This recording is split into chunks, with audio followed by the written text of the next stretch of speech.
Hi, Elyce Monet here. I'm back again in our boundary series, and I'm going to talk today about the spiritual boundary. Now, this happens to be my favorite.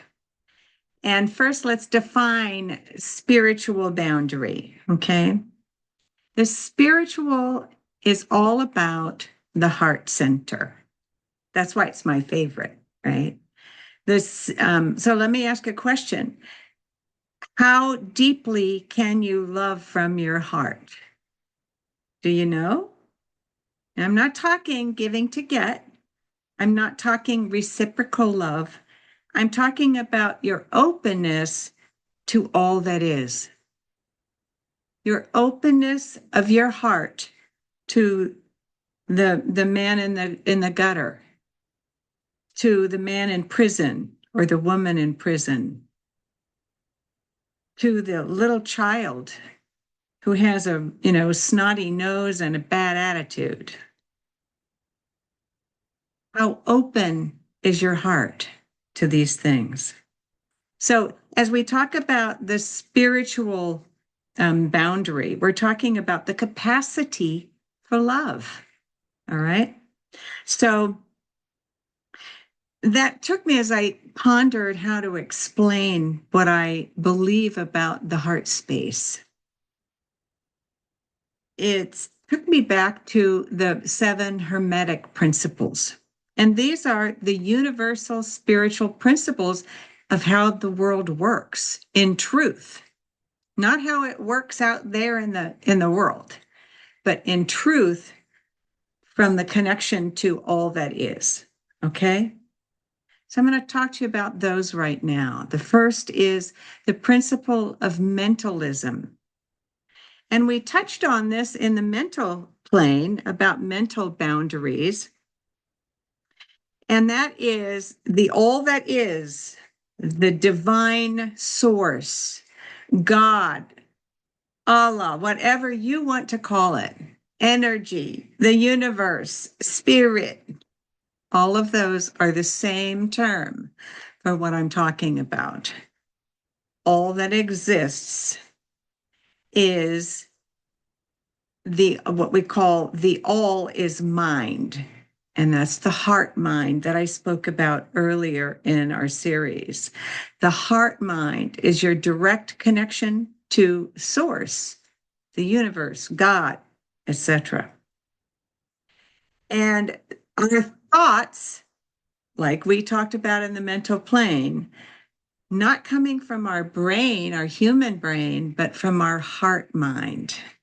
Okay. So this is what creates our reality.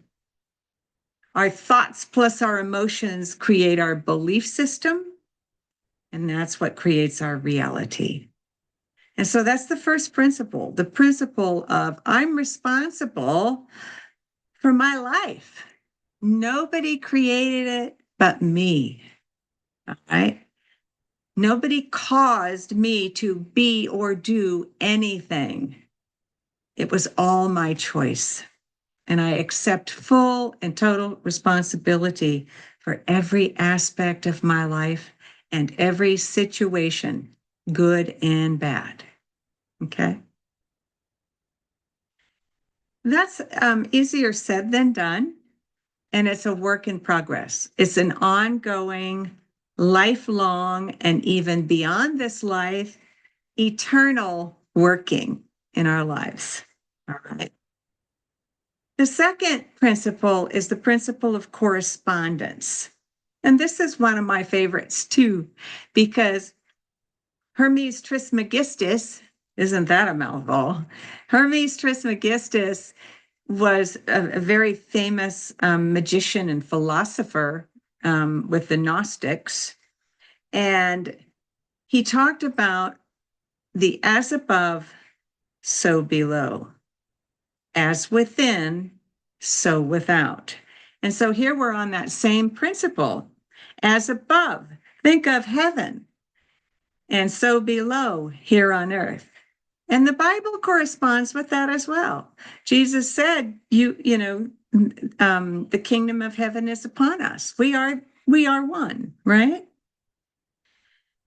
The as within, so without is the principle I discussed before, that who you are on the inside is what is magnified on the outside. Remember when I talked about lust? I told you that horrible story of what happened to me with that guy and his, you know, awful gesture toward me that showed me my state at that time.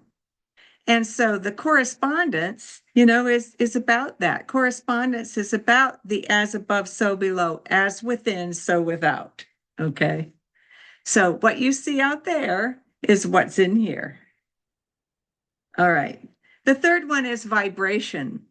And that even plays more into that story of the guy that came around the corner with the gesture for me when I was in a lustful state. And that's energy vibrates. It's constantly moving and it's constantly changing. So my inner state can go from depression to bliss, just like that. My vibration can change and go out to everything that is. And it's energetic. My thoughts are energy. My heart puts out energy. We are all about frequency. Okay, you've heard that before, I'm sure. So, what is your frequency? Look at that boundary for yourself. How far does your frequency go? Some people call that the auric field. That's all of your frequency, usually goes out beyond, your, as far as you can stretch out your arms, and sometimes even more. And we can expand that as we focus upon it. All right. The fourth principle in the Hermetic codes, which is the wisdom of the universe, the fourth principle is the principle of polarity. And this is hard to understand sometimes because this is where the paradoxes happen. Everything has a positive and a negative, kind of like a magnet, and in the positive, let's say you're totally selfless. Okay. You're all about giving and sometimes, overgiving if you look at it that way. And on the other end of the spectrum, it's the same energy with a different manifestation, that being greed.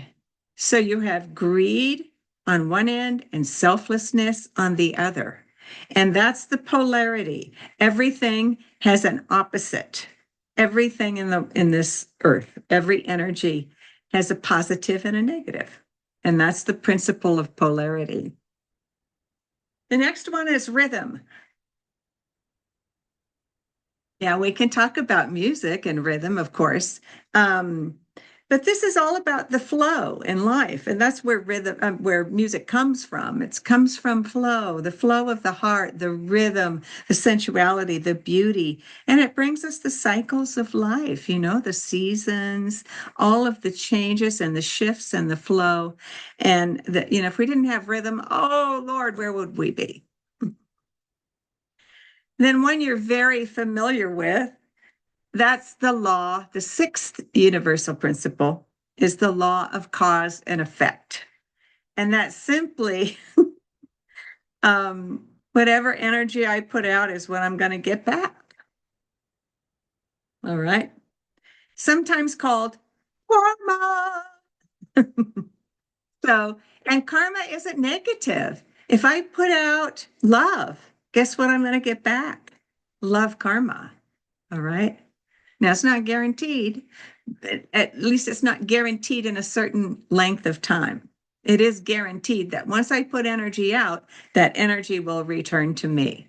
That is a guarantee. That's a principle of the universe. Okay. And then the last one, believe it or not, is gender.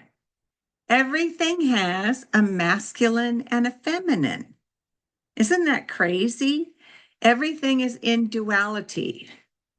And the biggest duality is we are both human and divine. And the goal is to bring it together and individuate it. Bring the two genders together, the two opposites together. And these things all bring us into the groundedness of ourselves. Okay. And another gender is also masculine and feminine. Everything that exists has a masculine and a feminine. I know you wouldn't think about that, but it's true. God is both masculine and feminine. We have masculine and feminine side in each and every human being. And it's sometimes I'm more masculine and it's sometimes I'm more feminine, depending on the situation. All right.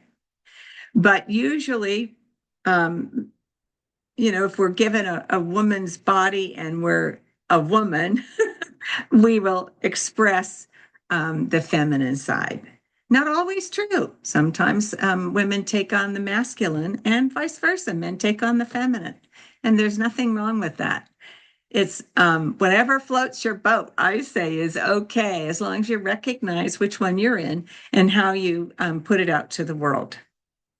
So those are the universal laws of spirituality.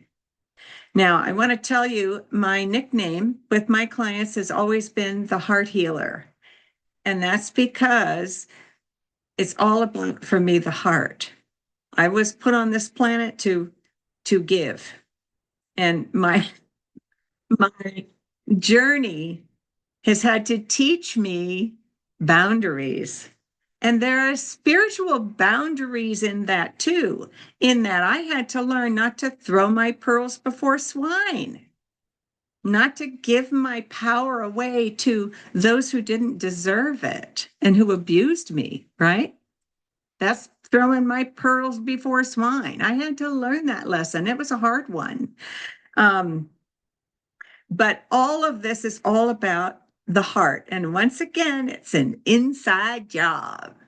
So as you contemplate your heart, open up and simply ask Spirit to come in and show you your heart.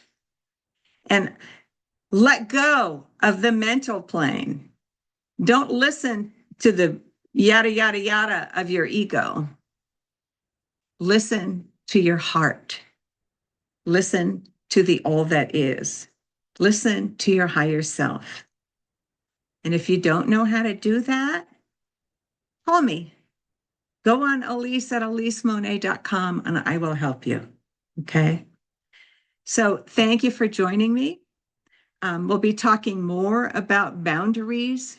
And until then, I'll see you. Have a very good day and very good week. Enjoy. And also, don't forget to stay in your heart.